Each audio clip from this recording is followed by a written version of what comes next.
I was supposed to anchor a bulletin at night at about 9 p.m. I saw my colleagues Ankit and Shiv. They were drenched completely. There was smoke rising from their clothes because they were standing in front of a fire. And the picture, it looked like a war zone. There were multiple fires all across India Gate. The people were still running amok. There were a lot of cops because what had happened in the day. And I remember this one instant of this one girl. She'd taken lathis on her back. There was lathi charge.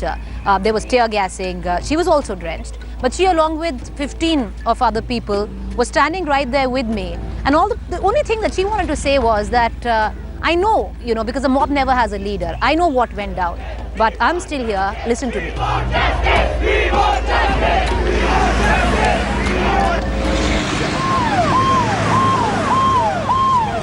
When we interact with the doctors, they were actually trying better than their best to save her.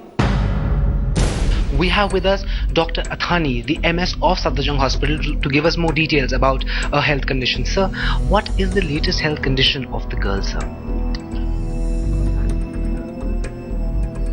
As of now, she is still critical. She is in the intensive care unit of the Safdarjung Hospital.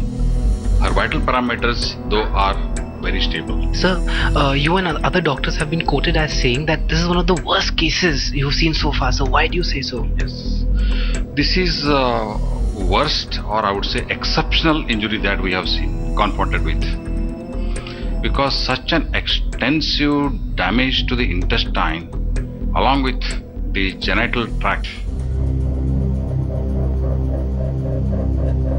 We knew by that time that her injuries were life-threatening. She was in the intensive care unit. There was advice being taken from doctors around the world about organ replacement. This was a girl who was literally suspended between life and death.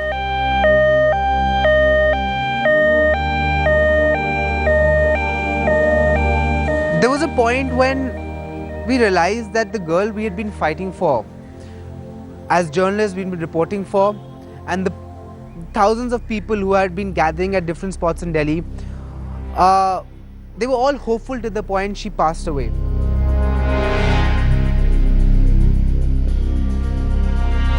I remember on the night of the 29th, my colleague Ankit called me and he told me, they're going to officially announce it. We both knew what officially announcing it was, that Jyoti's dead.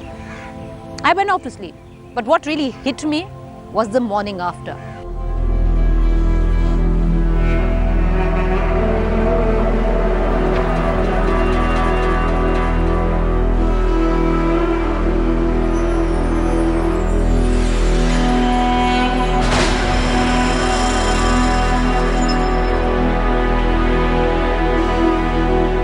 Every corner that stood in the shade, the sudden light of places known, in motion moving away, the city shall be, as I left it be.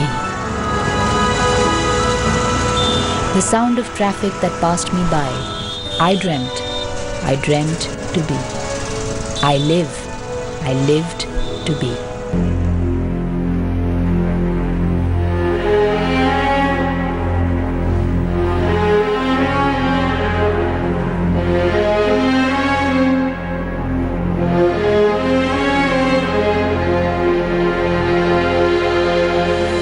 Nobody wanted to storm Raisina Hill anymore. Nobody wanted to protest at India Gate. Everybody wanted to just sit and maybe remember, or maybe say a prayer for her.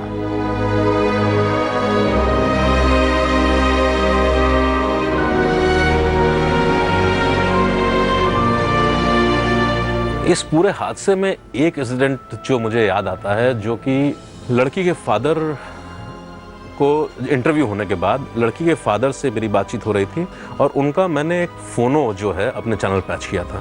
उसी समय किरण बेदी से मेरी बातचीत हुई। किरण बेदी को मैंने बताया कि ये इनके फादर जो हैं इस समय हमारे साथ लाइव हैं। किरण बेदी ने मुझसे कहा कि एक बार मेरी उनसे प्लीज़ बात करा दें, और ऑन एयर उन्होंने लड़की के फादर से बात की, उस बच्चे के फादर से बात की। वो दिल को छू लेने वाला था। और किरण बेदी ने उनसे माफ़ी मांगी कि मैं पूरी पुलिस फोर्स की तरफ से आपसे माफ़ी मांगती हूँ कि इतना बड़ा हादसा हुआ और हम लोग कुछ कर नहीं पाए।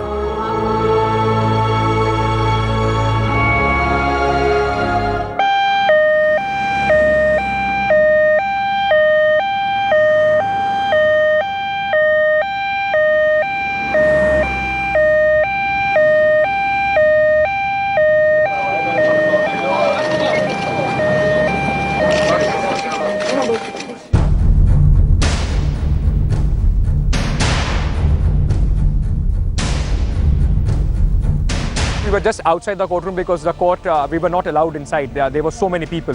What we were told, they were on one side were the 4 accused, and the family was also sitting there, the mother, father and the brother of the Delhi Braveheart, as we call her. And suddenly somebody came out running and said, "Death to all." Headlines today, breaking news right now. The death sentence have been announced for all 4 convicts in this particular case. That's the latest that we are getting in at this point of time. Minutes ago, all 4 convicts were taken into court, and with what we are reading right now, all 4 of them have been given the death sentence under section 302. It held them guilty of murder, and as we speak, all 4 of them have been given the death punishment. The family was obviously very emotional and happy. This is what they have been waiting for. The judge, when he came in, it just took him 5 minutes to say what he had to. The biggest news coming in that Yogesh Khanna has given... Padmaja and Aditi were outside, and I was just running out for the live. And after the first initial phono that I gave, the only thing that I could think from that time to the time when I was live along with Padmaja and Aditi was the fact that one is dead. 4 of them have been given a death sentence, but the juvenile, which according to the police and what we were told was the most brutal, was he just got away. He just got away with murder and the brutality that he inflicted with just 3 months, that too in an observation home. And after 2.5 years, he will be out. I remember at that point of time, the first thing that I wanted to do, I ran out of the courtroom, from outside the courtroom where we were waiting. I ran just to find Jyoti's mother. I wanted to tell her, this is the justice that you were waiting for. Now you've got the justice, so please do not cry. This is what you were waiting for. This is what you wanted. And I remember that I went to their house after the verdict came out, and that was the first time in so many months that I saw a brief smile on the faces of Jyoti's parents. They said, "We are not afraid." And the young people taught everybody else a lesson. All the older people that had learned how to compromise and learned how to take it easy and be polite and get along and leave things as they were. The young people taught us all a lesson. We are not afraid. In the mellow shade of a soundless grave, I hear not the cry of irrational violence. I see not the aggression of brutal waste. It exists because one chooses to deny, but it is there. It exists because we refuse to see it. It exists because silence keeps it away. I do believe we shall overcome someday. We shall overcome. I think the day the verdict came, the one thing that was missing in the newsroom and the sentiment-wise was the sense of closure. We didn't feel this is it. And overall, the systemic change, if the fight was to change the system, to overhaul the laws, to ensure that this never happens again. So there was this feeling that that's the goal that is yet to be achieved, and there is still a long way to go.